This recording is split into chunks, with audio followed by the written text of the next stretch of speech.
Good afternoon po sa ating lahat. Tayo po muna ang manalangin. Panginoon, maraming salamat o Diyos sa pagkakataon na ito.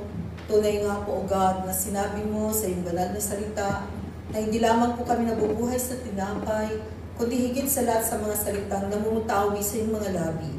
Kaya po, God, sa pagkakataon na ito, patuloy na mangusap ka sa iyong mga anak. Banal na Espiritu, salamat din po sa iyong presensya. Sa pangalan ni Jesus, Amen. Praise the Lord. So, kumusta na rin po yung ating mga online viewers? Isa pong mapagpalang hapon sa bawat isa. So, nakahanda na po ba tayo makinig sa kanyang salita? Amen. Amen. So, kung may mga Bible po tayo, makipagbuklat po kayo sa akin in the book of Psalm chapter 18 verse 2. So, yan po yung text po natin this afternoon. It is found in Psalm chapter 18 verse 2. Na ang sabi po niya sa kanyang salita, "The Lord is my rock, my fortress, and my deliverer. My God is my rock, in whom I take refuge. He is my shield, and the horn of my salvation, my stronghold." Okay. So this afternoon, ang ating pong pag-uusapan, it is about God's care in our life. Na nandun po, na makikita po natin in this verse alone, nagpapatunay lamang po na ang Diyos na tumawag sa bawat isa sa atin, He cares for us. Nandun po na alam niya ang buhay natin, alam niya ang sitwasyon, alam niya ang nangyayari. So in this verse, makikita po natin dito na how do we know that God cares for us? Paano ba natin malalaman na ang Diyos na tumawag sa atin, ang Diyos na pinaglilingkuran natin, ay tunay po na He cares for us? Kasi wag mong sabihin sa mundo ito, naku, walang nagmamahal sa akin, walang nagkikare sa akin. Nandyan po ang Panginoon. So paano natin malalaman? Sasagutin po tayo ng ating text in Psalm chapter 18 verse 2. We know that God cares for us kasi ang sabi po diyan is that He is my rock. He is my rock. Pag sinabi po natin Jesus is our rock, God is our rock, no? Alam natin na anumang klaseng bagyo yung darating sa buhay natin, meron pong aagapay sa atin, meron pong tutulong sa atin, no? And Psalm chapter 19 verse 14. Okay. Basahin po natin sa kanyang banal na salita na nagpapatunay lamang po na ang Diyos na pinaglilingkuran natin ay tapat sa bawat isa. And Psalm chapter 19 verse 14, sabi po niya dyan, "May these words of my mouth and this meditation of my heart be pleasing in your sight, Lord, my rock and my redeemer." My rock and my redeemer. So, makikita po natin dito, sa pagkakatawag po ng Panginoon sa bawat isa sa atin, nandun din po sana na gawin din po natin yung best natin sa paglilingkod sa Kanya. The way we think, yung ating mga mini-meditate, instead na problema, wag yun. Kundi isipin po natin ang kabutihan ng Diyos sa buhay natin. Kasi kung titingnan po natin, mas marami pa pong dihamak ang ginawa ng Diyos sa buhay ng bawat isa sa atin. Oo. Marami siyang ginawa. Kung titingnan natin, mula pagkabata, talagang ang dami. Although, marami ding mga testing, marami din pong mga trials, pero nakita po natin dito na ginagabayan tayo ng Panginoon. Kung noon nga, nakikita na po natin ang pagkilos ng Panginoon, how much more ngayon na isinasali natin siya sa buhay natin at sinasabi natin that He is our rock. Okay. Psalm 62 verse 7, sabi niya ulit, and Psalm chapter 62 verse 7,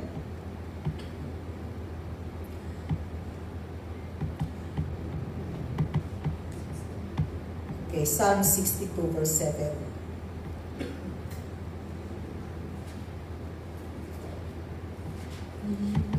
Okay, sabi po dito sa Psalm chapter 62 verse 7, "My salvation and my honor depend on God. He is my mighty rock, my refuge, So nagpapatunay ulit mga kapatid that God, He is our mighty rock. He is our refuge. Okay? So dito tunay po na ang Diyos na pinaglilingkuran po natin, He is our rock. Nadoble lang kasi yung pagpindot. Kaya hindi ko mabasa. So, praise the Lord. Dahil tunay, no, He is our rock. Pag siya po yung rock natin, talagang hindi rin po tayo matitinag. Dumating man ang malakas na bagyo, o ito, sabi, papalapit daw po yung bagyo. No. Kaya nga panic buying. Kung pupunta, kanina dumaan ako sa Kaibo, sabi ko, ang haba ng pila. And then, wala na ba yung mga bilihin doon na makikita mo? Ang nasa isip ko, siguro sale, kaya pinagpipilaan nila. Pero nung naalala ko, ay may bagyo pala. Kaya pinipilaan nila yung mga bilihin. So, ang haba ng pila kanina na nadaanan ko. So, for us, dumating man po ang bagyo sa buhay natin. Alam natin na there is rock. Na pwede po nating lapitan at pwede nating tapitan. 1 Samuel 2:2. Sabi po doon sa 1 Samuel 2:2,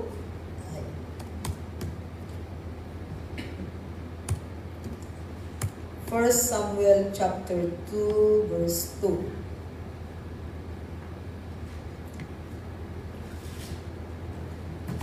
So dapat may mga Bible tayo ha. So, nasanay na kasi tayo na may malaking Bible dyan sa harapan. Okay, 1 Samuel chapter 2, verse 2. There is no one holy like the Lord. There is no one besides you. There is no rock like our God. So, wala pong kahalintulan ang Panginoon. So, remember that He is our rock, mga kapatid. Okay. Number 2 na makikita po natin doon sa ating text is that He is my fortress. Pag sinabi po natin fortress, actually fortress is a large, strong building designed to be protected against attack. Serving as a military stronghold or as a place of exceptional security. So pag sinabi natin, He is my fortress, ay merong magpro-protect sa atin. No? May mga atake man po. But you know and you know that there is someone who will protect you because He is your fortress. So, ganyan po ang Panginoon, no? Na talagang maaasahan po siya. Siya po yung inaasahan po natin sa mundo ito. Kasi minsan, umaasa tayo sa tao, pero sa mga pangako nila, napapako. Pero sa Diyos po, alam natin na may gagawin ang Panginoon sa buhay ng bawat isa. Ephesians 6 verses 12 to 17. Sabi niya ulit yan sa kanyang salita in Ephesians 6 verses 12 to 17.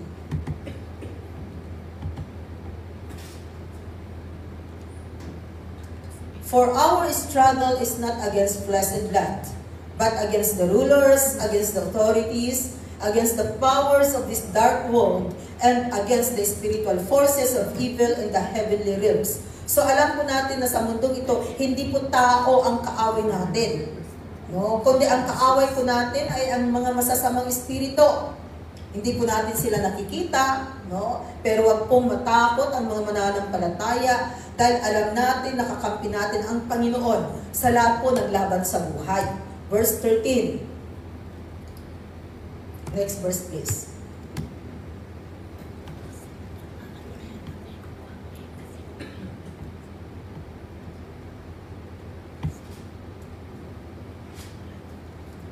Okay, verse 13, sabi po rito, therefore, put on the full armor of God, so that when the day of evil comes, you may be able to stand your ground, and after you have done everything to stand. So, ang kinakailangan po, isuot po natin the full armor of God. Remember that you and me, we are called soldier of the living God. At ang commander-in-chief natin ay walang iba kundi ang ating Panginoong Jesus. So, sabi po sa verse 14, stand firm then with the belt of truth, buckled around your waist with the breastplate of righteousness in place. So ito po yung mga dapat po nating isuot, the belt of truth. So mamuhay po tayo ng may katotohanan sa mundong ito. The breastplate of righteousness, saan po inilalagay? Sa harapan. Oh. So pag sinabi dyan na the breastplate of righteousness, no? Kumustahin po natin ang puso natin. So dapat po yung puso po natin maging maayos. No. Yan. Ingatan ang puso, no? And then sabi niya sa verse 15, and with your feet fitted with the readiness that comes from the gospel of peace. So the gospel of peace, kapayapaan. Kapayapaan. Yan, maramdaman po natin kapayapaan. Suot-suot po natin ang kapayapaan. At yan po ay binibigyan ng Panginoon. In verse 16, in addition to all this, take up the shield of faith. Ang ating pananggalang ay walang iba kundi ang pananampalataya. The shield of faith, with which you can extinguish all the flaming arrows of the evil one. And verse 17, take the helmet of salvation. Saan inilalagay yung helmet? Sa ulo. So, be careful. Sa mind po natin, do not doubt. Kaya yung klase ng kaisipan natin, it should be the mind of Christ. Huwag tayong mag-isip ng kung ano-ano. Kasi kung mag-iisip po tayo ng kung ano-ano, no, magiging tuliro lamang po yung isipan natin, no? Especially mga negative thinking, dapat po medyo palitan po natin. Dahil ang isipan na po natin ngayon, it should be belongs to Christ. And of course, and the sword of the Spirit, which is the Word of God. That's why we need the Word of God. Dahil ang salita ng Panginoon, ito po ang naggagabay sa atin. Ito ay kahalintulan ng isang espada na magkabilang tanim. Sabi po dyan. Kaya po minsan sa salita ng Panginoon, tinutusok po yung ating puso. No? Nandun na nangungusap. Dahil ang salita ng Diyos ay very powerful. So mga kapatid, nandyan po ang Panginoon. Sinasabihan po tayo ng Panginoon, tutulungan niya tayo. So what we need to do? No, isuot po natin the full armor of God. Ano yung isusuot natin? The belt of truth. Mamuhay po tayo na may katotohanan. Sabi natin kanina dyan. And then, ayusin natin yung ating puso. Isuot natin yung the breastplate of righteousness. The gospel of peace, kapayapaan. Ano pa? Ang ating pananggalang ay ang ating faith. Kaya kahit na anong pahana ng kaaway, kinakailangan talaga na matatag po tayo upang sa ganun ay mapagtagumpayanan natin ang bagyo sa buhay. And of course, sabi diyan, take the helmet of salvation, the sword of the Spirit, and lastly is prayer. Huwag natin yung tatanggalin yung prayer kasi mahalaga po ang prayer. So yung mga bagay na yan po yung kinakailangang gawin ng bawat isa sa atin. At makikita po natin na sasamahan po tayo ng Panginoon, hindi po niya tayo pababayaan. At mararamdaman po natin kung paano po yung pag-aalaga ng Diyos sa bawat isa sa atin. Number 3 is that He is my deliverer. Yan, ang sabi kanina dun sa ating text. So aside from He is our rock, He is our fortress, He is our deliverer. And Psalm 70 verse 5, sabi po niya sa kanyang salita, and Psalm 70, okay. Psalm chapter 70 verse 5. Yet I am poor and needy. Come quickly to me, O God. You are my help and my deliverer. O Lord, do not delay. So nagpapatunay lamang po na ang Diyos po, He is able to deliver us. Anumang klaseng sitwasyon yung nai-encounter po ng bawat isa. Nandyan po ang tulong ng Panginoon at kayang-kaya po niya tayong iligtas sa anumang kapahamakan na nangyayari sa buhay natin. Ang example po natin, we can found it in the story of yung tatlong magkakaibigan in Daniel chapter 3. Ito po yung makikita po natin na kung paano po sila iniligtas ng Panginoon. This is our example. Let's open our Bible in the book of Daniel chapter 3 verse 16 to 17. So,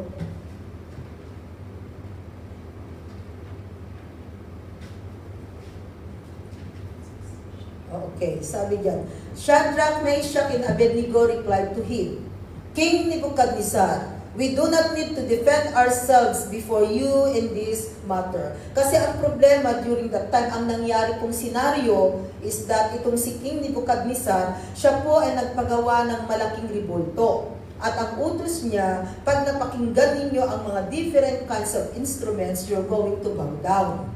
At kung hindi kayo luluhod, kayo ay itatapon sa naglalagablag na apoy. You will be thrown into the blazing furnace. So, sina Shadrach, Meshach, at Abednego, no, ay hindi po nila sinunod ang utos. Kundi, ang nangyari, ito ang sagot nila kay King Nebuchadnezzar, no, na we do not need to defend ourselves before you in this matter. Verse 17. If we are thrown into the blazing furnace, the God we serve is able to deliver us from it, and He will deliver us from your majesty's hand. So ito po yung isinagot nila, no? Na kung kami itatapon, no? Ang Diyos na pinagsisilbihan namin ay kayang-kaya kaming iligtas, no? Pero sabi din doon sa, I think, even in verse 18, pakidagdag nga po yung verse 18. Oh, yan, sabi nila. But even if He does not, we want you to know, Your Majesty, that we will not serve your gods or worship the image of God you have set up. So ito yung sagot nila, na kahit iligtas man kami o hindi kami iligtas, no, hindi kami sasamba. So grabe yung kanilang pananampalataya sa Panginoon, no, yung kanilang katapatan. Kasi andun pa rin na they are willing, no, not to obey the command of King Nebuchadnezzar, no, rather than they will defile their living God. So makikita po natin, because of that, sabi doon sa verse 24 hanggang 27, no, sabi po dyan sa verse 24,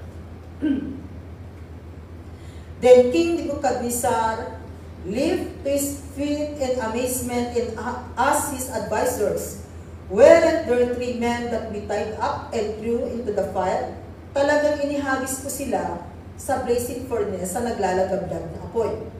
Pero ito po yung nakita ni King Nebuchadnezzar. 3 yung kanilang inihagis. Pero parang ang nakikita niya ngayon, ay sabi niya dyan sa verse 25, he said, Look, I see 4 men walking around in the fire, unbound and unharmed, and the 4th looks like a son of the gods.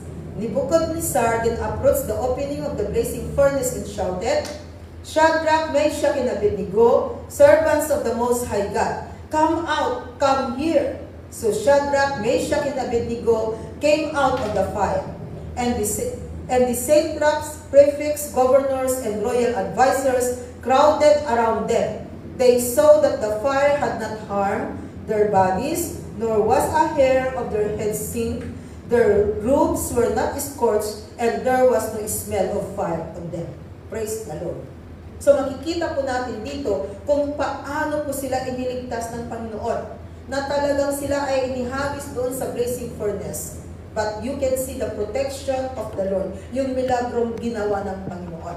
Dahil tunay mga kapatid, na kayang-kaya po tayong iligtas ng Panginoon anuman ang sitwasyon natin. Kaya kung sinasabi mong nahihirapan ka sa iyong buhay, no, may gagawin ang Panginoon. As we continue to cling on Him, as we continue to trust on Him, God is able to deliver us whatever situations that you are in right now. Another po, nagagawin ng Panginoon, no, how God shows care unto us, no, sinasabi ng Panginoon that He is our shield. He is my shield. He is my shield.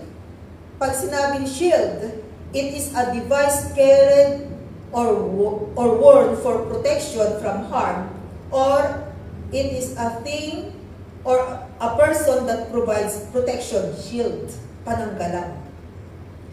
pananggalan. So, makikita po natin dito on how God, no, na siya po yung nag-provide, siya po yung nag-protect sa bawat isa sa atin. Okay. Tingnan po natin ang sinasabi doon sa Genesis 15, verses 1 to 6. Sabi po sa kanyang salita, yan. After this, the word of the Lord came to Abram in a vision. Do not be afraid, Abram, hindi pa po napalitan ang pangalan ni Abraham during this time, is still Abram. No. Abram lamang po ang kanyang pangalan. And then God changed it to Abraham. Abraham means the father of many nations. Okay. Abram means father of a nation. Abraham is father of many nations. Okay. So sabi diyan, do not be afraid, Abram. I am your shield, your very great reward. But Abram said, O sovereign Lord, what can you give me since I remain childless? And the one who will inherit my estate is Eliezer of Damascus. And Abram said, You have given me no children, so a servant in my household will be my heir. Then the word of the Lord came to him, This man will not be your heir, but a son coming from your own body will be your heir. He took him outside and said, Look up at the heavens and count the stars, if indeed you can count them. Then he said to him, So shall your offspring be. Verse 6. Abram believed the Lord and he credited it to him as righteousness. So ito po yung kwento kung bakit si Abram ay tinatawag na the father of faith. Kasi talagang naniwala siya. Kung tutuusin, matanda na siya during that time. Wala pa siyang anak. No? Kundi ang sabi niya, no, ang tagapagmana ay yung kanyang pamangkin or kamag-anak, no, ang magiging tagapagmana. Pero sinabihan siya ng Panginoon na hindi yun ang magiging tagapagmana niya, kundi bibigyan siya ng Panginoon. At ang maganda dito, yung sabi ni Lord dito sa verse 5 na, He took him outside and said, Look up the heavens and count the stars. No, yan. Tumingala ka sa langit at bilangin mo ang mga bituin. Sabi ni Lord. No. At kung, if indeed you can count them, then he said to him, So shall your offspring be. No? Marami pong mga stars, hindi pwedeng bilangin. So naniwala si Abram. No? Sabi diyan, Abram believed the Lord, and he credited it to him as righteousness. He became the father of faith, and at the same time, because of that, no, siya po ay naging matuwid sa paningin ng Panginoon. Yan. Yan, no? Credited to him as righteousness. So, because of his faith, because he believed, kaya tingnan po ninyo yung paniniwala natin, pananalig natin sa Panginoon, we become righteous. Kaya nga ikaw at ako naniniwala kay Kristo sa ating Panginoong Jesus. And God will credit us righteous. Our righteousness is in the Lord Jesus Christ. So siya ay naging matuwid sa paningin ng Panginoon. Na kung tutuusin po, mga kapatid, I believe na isa tayo doon sa mga binilang ni Abram na stars in heaven. So, ibig sabihin, talagang marami po ang kanyang mga descendants. And we are descendants of Abraham spiritually. Okay? Because we believe in the Lord Jesus Christ. Okay. So, He is our shield, mga kapatid. Katulad ni Abraham, na makikita po natin nang dahil sa pananampalataya po ni Abraham na talagang naniwala siya sa Panginoon. So kung babasahin po natin yung kwento ng buhay po ni Abraham, kung paano po siya pinagpala ng Panginoon, kung paano po ginabayan ni Lord si Abraham, ibinigay ang kanyang pangangailangan, maging ang anak, tagapagmana, ibinigay sa kanya, imagine, at the age of 100, saka lamang po siya nagkaroon ng anak, at yung kanyang asawang si Sarah, at the age of 90, kung magkakaroon ng anak ngayon ang babaeng 90 years old, No? Pagtatawanan siya, isn't it? Pagtatawanan. Pero kung titingnan natin nung unang panahon nga, ilang taon si Noah nung magkaroon ng anak? At the age of 500. Oh. Kung si Abraham 100, si Noah 500 po ang taon niya nung siya ay nagkaroon ng anak. Kung iisipin mo, ganun kahaba kang mabubuhay sa mundong ito, parang napaka-boring na siguro, ano? Lalo na pag medyo matanda ka na nag-uulyanin na, hindi mo na alam yung bumabalik ka sa pagiging bata, parang mahirap na. Okay? But anyway, makikita po natin na tunay po that He is our shield. Another po na makikita po natin, how do we know that God cares for us? He is my horn of salvation. Horn of salvation. Bakit sinasabi that our God, our Lord Jesus, He is our horn of salvation? Ang horn, horn sungay sa Tagalog, isn't it? Horn represent royal dignity and power. Yun palang ibig sabihin ng horn. It represents royal dignity and power. Horn signify the power of truth from good. Yan ang another meaning niya. Horn signify the power of truth from good. So, He is my horn of salvation.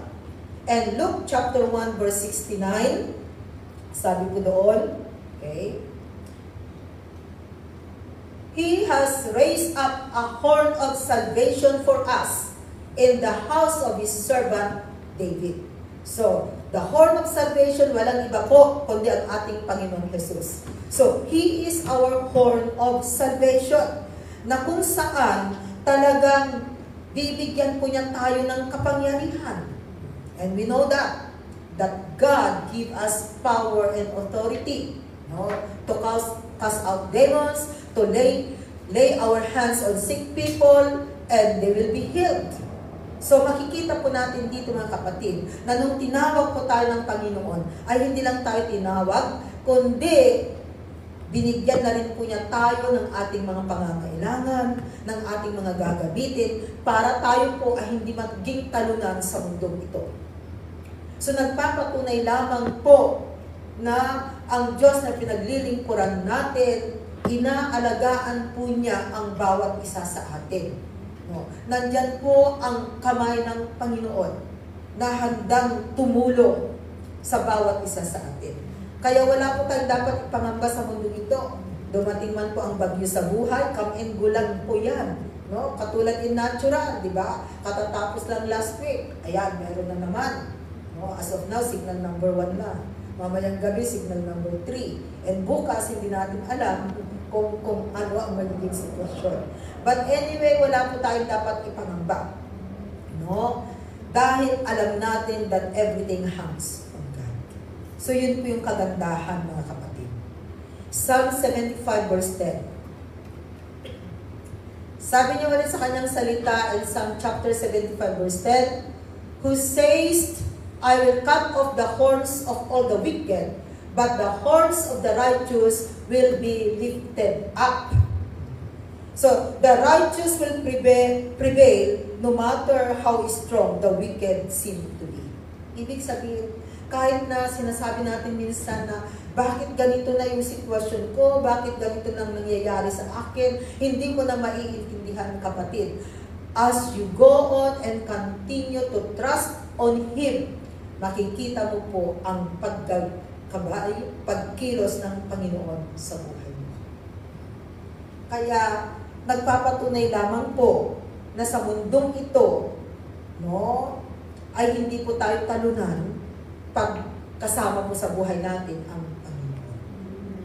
So magtiwala po tayo sa Kanya dahil yan po ang pangako ng Panginoon sa bawat isa sa atin. Sa mundong ito, marami pong mga bagay yung nakakapagbigay discouragement, isn't it? Especially po ang problema. Ay, madali lang yan na magbigay ng discouragement ang problema. Pero ang mahalaga, mga kapatid, ma-discourage man tayo ngayon, pero mararamdaman pa rin po natin ang kalakasan, ang pag-asa na galing sa Panginoon. Okay? So, another na makikita po natin is that He is my stronghold. He is my stronghold.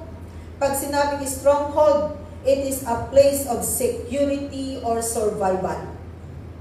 So, pag sinasabi natin that He is my stronghold, ang Panginoon po, siya po ang stronghold natin. So, ibig sabihin, there is a place of security or survival na anuman yung sitwasyon, you can able to survive it, mga kapatid. Survive. Na pagtagumpayanan, di ba? Yan ang sabi ng Panginoon. So, there is a place of security. And Psalm 27 verse 1, sabi niya dyan, the Lord is my light and my salvation. Whom shall I fear? The Lord is the stronghold of my life. Of whom shall I be afraid? So, huwag tayong matakot. Huwag tayong mangamba. Sabi ko niya yan.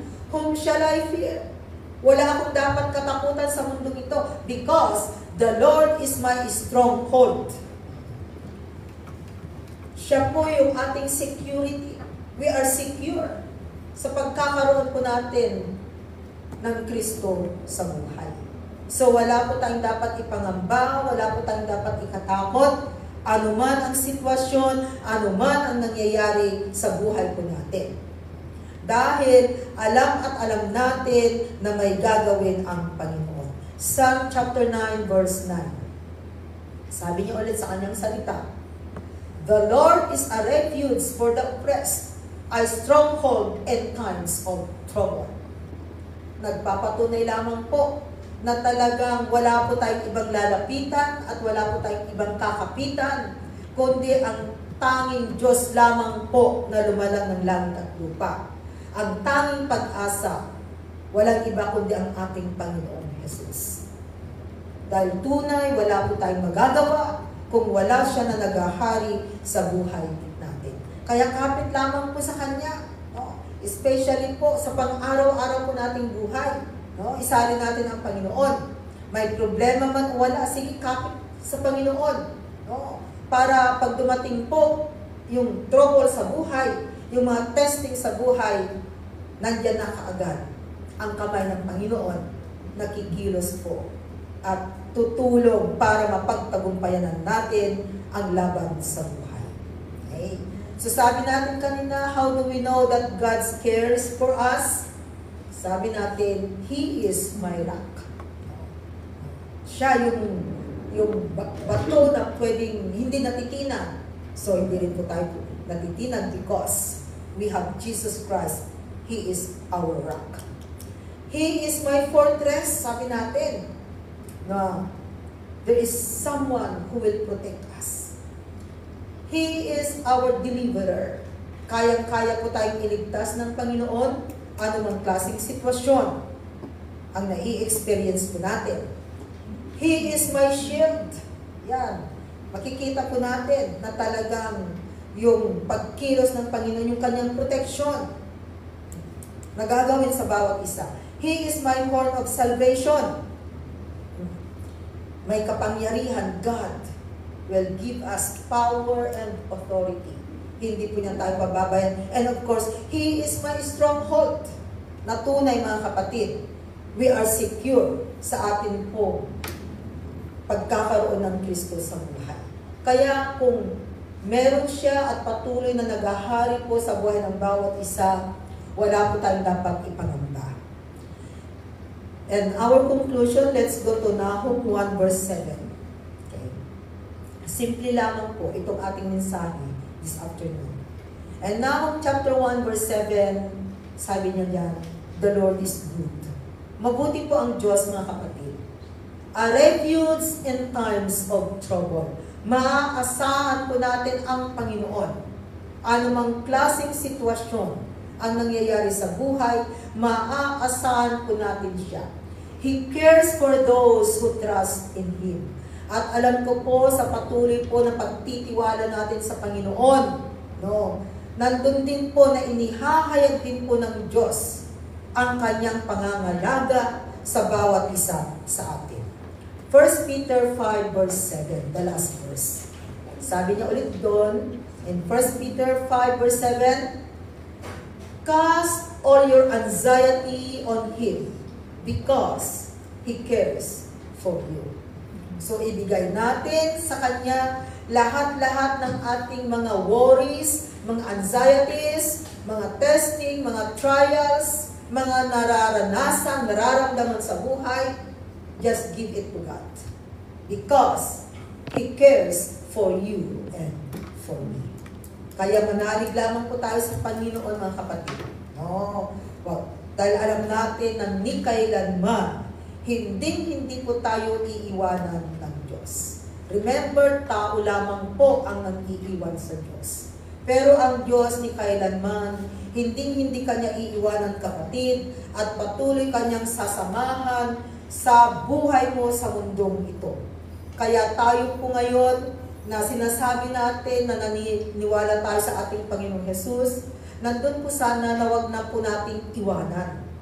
Dahil meron po siyang gagawin sa buhay natin. Kung noon pinagpala niya tayo, how much more ngayon na ikaw at ako ay naglilingkod sa Kanya, so the more na pagpapalain po niya ang buhay natin. Kaya wag po tayong mapagod na maglingkod sa Kanya, kundi nandun po sana yung ating encouragement, no, na maglingkod sa Kanya. Dahil ang pangako ng Panginoon, He will never leave you nor forsake you. Hindi po tayo pababayaan ng Panginoon at patuloy na hahawakan po niya ang buhay ng bawat isa. Amen. Panginoon, salamat o God sa iyong salita. Maiksiman po o God ang aming pinag-aralan sa pagkakataong ito. Pero makikita po namin o God kung paano po na ipinapakita mo ang iyong pangangalaga. Natunay nga po, Panginoon, Ikaw ang Diyos na makapangyarihan, Ikaw ang Diyos na pumili sa bawat isa. Kaya dalangin ko, God, gabayan mo po at tulungan ang bawat isa sa mga kabigatan, mga bagay-bagay na nangyayari po sa aming mga buhay. Lord, ipinagkakatiwala po namin ito sa iyo dahil alam po namin, O God, na meron kang magagawa. Panginoon, salamat, Lord God, dahil tunay nga po na ang mga salita mo, Diyos, ang siyang nagbibigay buhay, kalakasan, pag-asa. Na kung ang mga salita mong ito, O God, ay patuloy na ilalagak namin sa aming mga puso at hindi po namin makakalimutan na tanging Ikaw lamang, O Diyos, ang siyang pag-asa sa mundo ito. At alam po namin, O God, na ang buhay po namin ay magiging maayos, ang buhay po namin ay magiging payapa sa mundo ito. Kaya salamat, Panginoon, salamat sa kapangyarihan ng iyong banal na salita. Salamat, Lord, at ibinabalik ko sa iyong taas na papuri sa pangalan ni Jesus. Amen.